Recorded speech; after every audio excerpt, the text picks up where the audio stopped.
Assalamualaikum warahmatullahi wabarakatuh. Perkenalkan, nama saya Fajar Abdul Hadi dengan NIM 2305972 dari Fakultas Ekonomi dan Bisnis Universitas Negeri Padang dengan prodi Manajemen.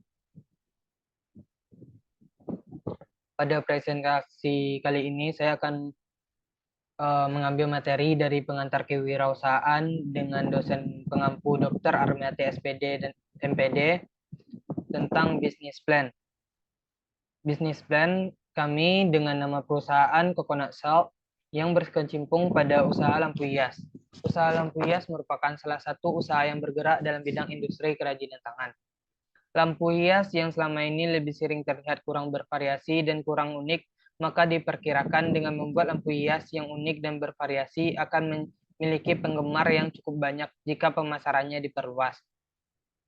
Jika dilihat dari animo masyarakat belakangan ini yang menyukai suatu karya kerajinan tangan yang unik dan bervariasi, maka usaha lampu hias ini memiliki prospek yang baik. Usaha ini didirikan oleh beberapa mahasiswa. Baiklah, bab 1 pendahuluan. Latar belakang. Indonesia merupakan negara penghasil kelapa terbesar di dunia setelah Filipina dan India. Tanaman ini merupakan sumber kehidupan sehingga disebut dengan tree of life atau pohon kehidupan. Mulai dari akar, batang, daun, dan buah kelapa dapat digunakan dalam kehidupan sehari-hari masyarakat Indonesia. Di Indonesia, tanaman kelapa atau Cocos nisifera banyak dibudidayakan hampir di sekitar kepulauan Indonesia, terutama di daerah Maluku, Bali, Jawa, dan Sumatera. Semua bagian tanaman kelapa mempunyai banyak manfaat, mulai dari buah, batang, mayang, akar, dan daun. Di wilayah Jawa, khususnya di Jogja dan Solo, banyak memanfaatkan buah kelapa yang tua karena hanya diambil bagian santannya saja untuk digunakan bahan membuat makanan atau serundeng. Karena hal itu terjadi, banyak tumpukan sabut kelapa dan batok kelapa yang dibuang karena tidak digunakan. Berdasarkan kondisi tersebut, penulis terinspirasi untuk memanfaatkan limbah buah kelapa atau batok untuk dijadikan sebagai media kreasi seni rupa dalam wujud kap lampu tidur dengan menampilkan berbagai motif seperti anggrek serta menggunakan lampu LED. Rumusan masalahnya, berdasarkan latar belakang di atas ada beberapa identifikasi masalah. Yang pertama, pengembangan bentuk yang diinginkan ke dalam bentuk lampu hias.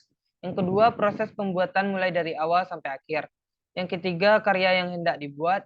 Yang keempat, pengembangan teknik pembentukan lampu hias dalam mencapai bentuk yang sesuai dengan bentuk yang diinginkan. Tujuannya, tujuan penciptaan karya seni rupa dengan bentuk kap lampu adalah yang pertama, mengembangkan potensi salah satu kria dalam limbah di alam atau batok. Yang kedua, mengembangkan potensi diri dalam mengelola bahan dan batok kelapa menjadi karya seni rupa yang memiliki nilai estetis dan ekonomi. Yang ketiga, membuat kap lampu yang memiliki fungsi sebagai tungku aromaterapi. Yang keempat, menampilkan motif anggrek yang dilindungi di Indonesia.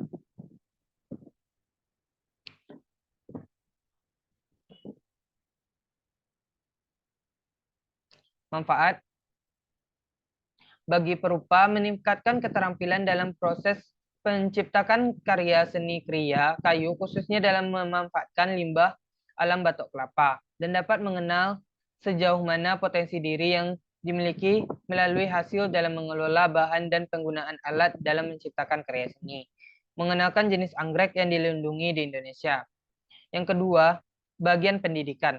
Menjadi bahan kajian untuk pendidikan tentang kria kayu yang bersumber pada pemanfaatkan limbah batok kelapa sebagai media kreasi kap lampu dengan mengenalkan motif anggrek yang dilindungi di Indonesia pada permukaan batok kelapa. Yang ketiga, bagi masyarakat. Menambahkan wawasan untuk masyarakat bahwa limbah dapat diolah dan dijadikan suatu kerajinan yang memiliki manfaat serta nilai ekonomi yang tinggi. Mengetahui bahwa limbah batok kelapa dapat dijadikan karya seni lampu yang dapat digunakan sebagai dekorasi interior dan berfungsi sebagai alat penerang, aromaterapi, dan dapat mengenalkan bentuk flora khususnya anggrek yang dilindungi di Indonesia. Visi dan misi. Visinya menjadikan usaha manajemen salt coconut ini berkualitas tinggi, yang kreatif efektif dan kerajinan batok kelapa dan mengajak masyarakat atau anak-anak untuk lebih peka terhadap pengelolaan limbah di lingkungan sekitar. Misinya menghasilkan sebuah kerajinan lampu dari batok kelapa yang penuh dengan kreativitas dan juga mampu mengurangi limbah dan menciptakan produk yang lebih menarik di mata anak-anak serta memiliki nilai jual terjangkau dan daya tarik yang tinggi.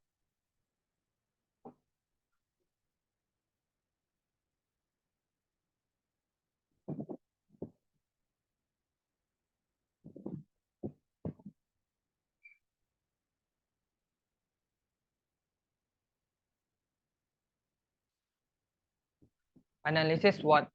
Yang pertama, stretch. Kekuatan utama dari kerajinan batok kelapa adalah bahan baku yang mudah didapatkan dan terbarukan. Indonesia adalah salah satu penghasil kelapa terbesar di dunia, sehingga pasokan batok kelapa dapat dipastikan tetap. Yang kedua, weaknesses. Salah satu kelemahan utama dari kerajinan batok kelapa adalah proses produksi yang membutuhkan waktu dan tenaga. Kerajinan ini merupakan produk handmade yang membutuhkan keahlian dan ketelatenan dalam setiap tahap pembuatannya. Sebagai hasilnya, pembuatan kerajinan batok kelapa tidak dapat dilakukan secara massal. Saingan dari berwirausaha batok kelapa juga lumayan banyak. Opportunity. Dalam era yang semakin fokus pada produk ramah lingkungan, kerajinan batok kelapa memiliki peluang yang besar.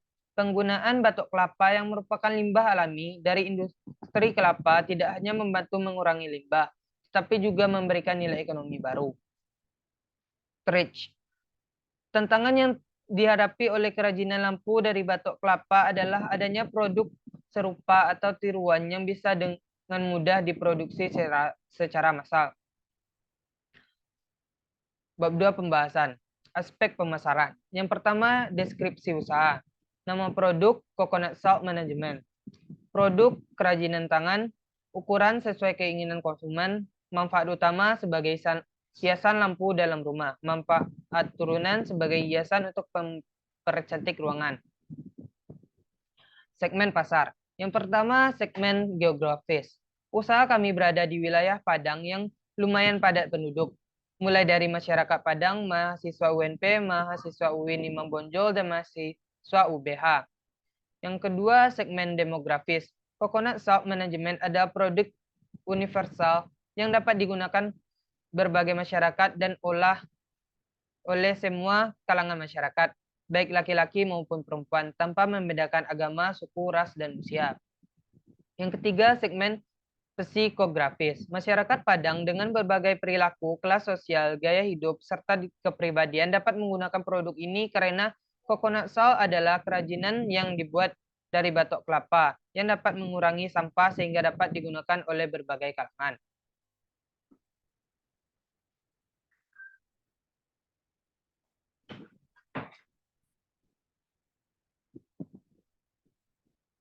Strategi rancangan pemasaran. Yang pertama, strategi harga. Metode penetapan harga pada produk Coconut Salt Management yang kami gunakan adalah metode penetapan harga sesuai tingkat sulit dalam pembuatan. Dalam metode ini, harga jual per unit ditentukan dengan menghitung jumlah seluruh biaya ditambah jumlah tertentu untuk menutupi laba yang dikehendaki pada unit tersebut atau marginal. Dan beberapa sulit atau mudah yangnya dalam proses pembuatannya. Kami menetapkan margin dengan persentase keuntungan yang diinginkan berdasarkan jumlah total biaya yang dikeluarkan untuk pembuatan Coconut Salt Management. Karena produk Coconut Salt Management merupakan produk yang baru yang ada di pasaran, maka kami menetapkan strategi penetapan harga yang efektif dalam tahapan perkenalan ini, yaitu dengan strategi harga penetrasi, di mana kami memberikan harga rendah untuk menciptakan pangsa pasar dan permintaan.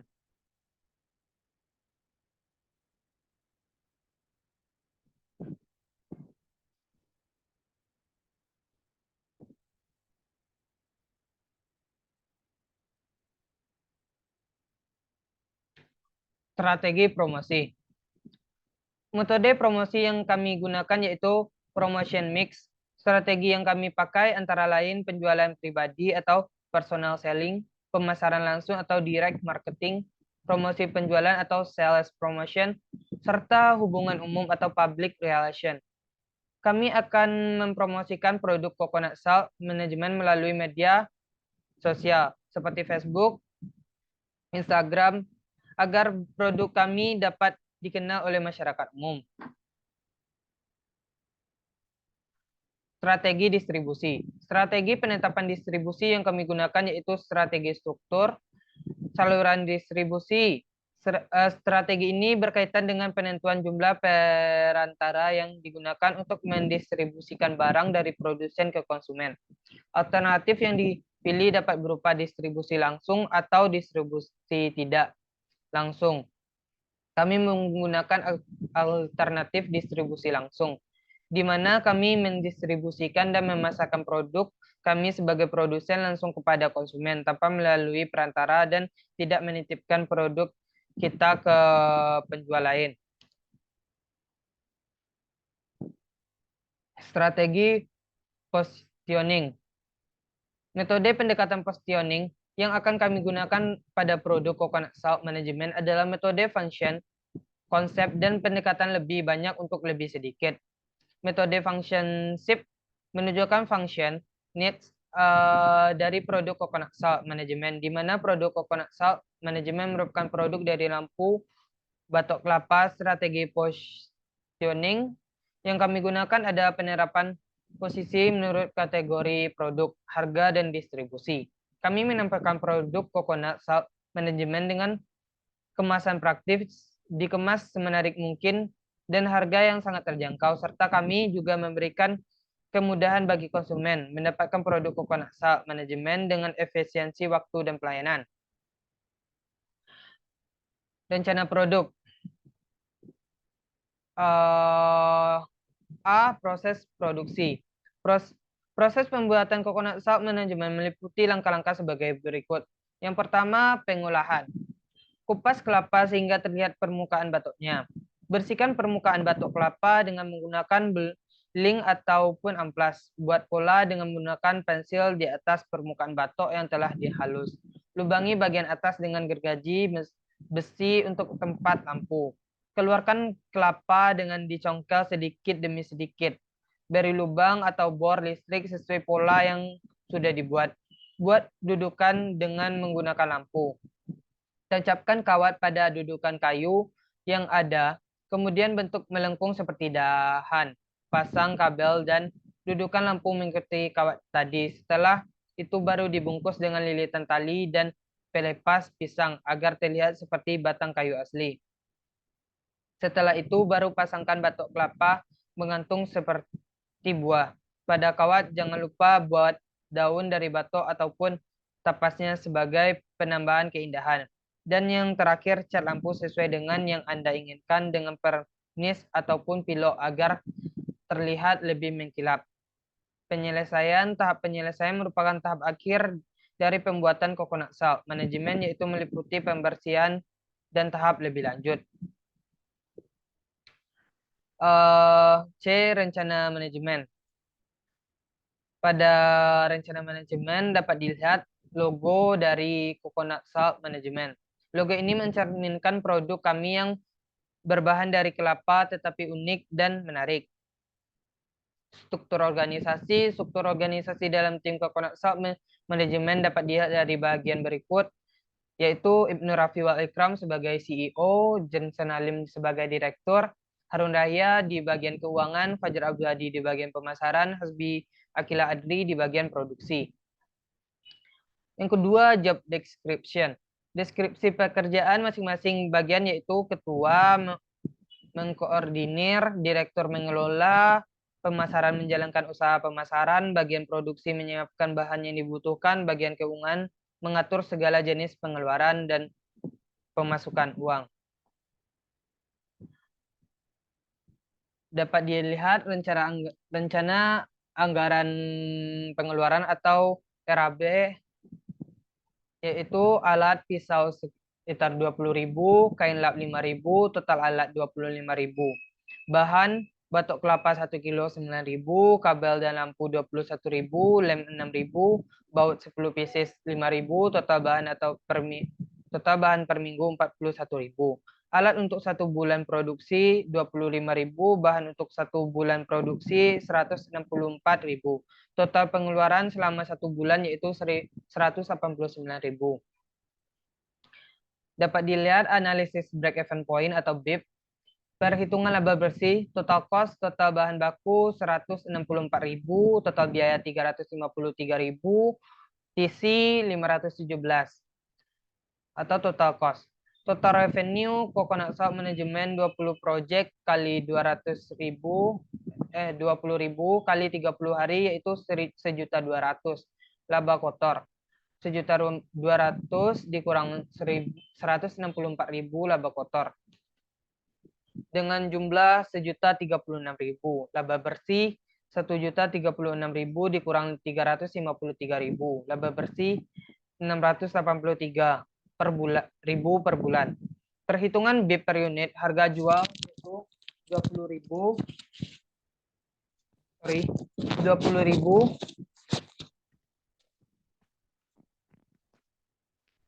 Biaya penyusutan per bulan atau TFC 82.000, total biaya variabel atau bulanan TVC 517.000, N jumlah unit yang terjual, perhitungan P kali N sama dengan TFC plus TVC. Ini jenis kegiatan persiapan menyusun rencana bisnis, survei pasar dan supplier, survei lokasi, persiapan peralatan, beli bahan baku, uji coba produk, usaha siap beroperasi, mengelola usaha, konsultasi, dan laporan bulanan. Laporan akhir kegiatan, persiapan perkembangan bisnis. Bab 3 penutup. Mendirikan suatu usaha membutuhkan persiapan dan konsep yang matang. Usaha yang didirikan diharapkan tidak hanya berdiri pada saat itu saja, tetapi juga dapat berkembang menjadi lebih besar lagi. Coconut Shop Management ada produk olahan kami untuk membuat sebuah perhiasan ruangan dan perhiasan untuk lampu. Keberhasilan suatu usaha tidak luput dari implementasi strategi-strategi yang telah kami susun. Untuk itu, kami membutuhkan kesiapan dan ketepatan dalam mengimplementasikan strategi tersebut. Saran dan masukan dari berbagai pihak sangat kami butuhkan dalam tercapainya tujuan usaha kami. Baiklah, sekian dari saya. Assalamualaikum warahmatullahi wabarakatuh.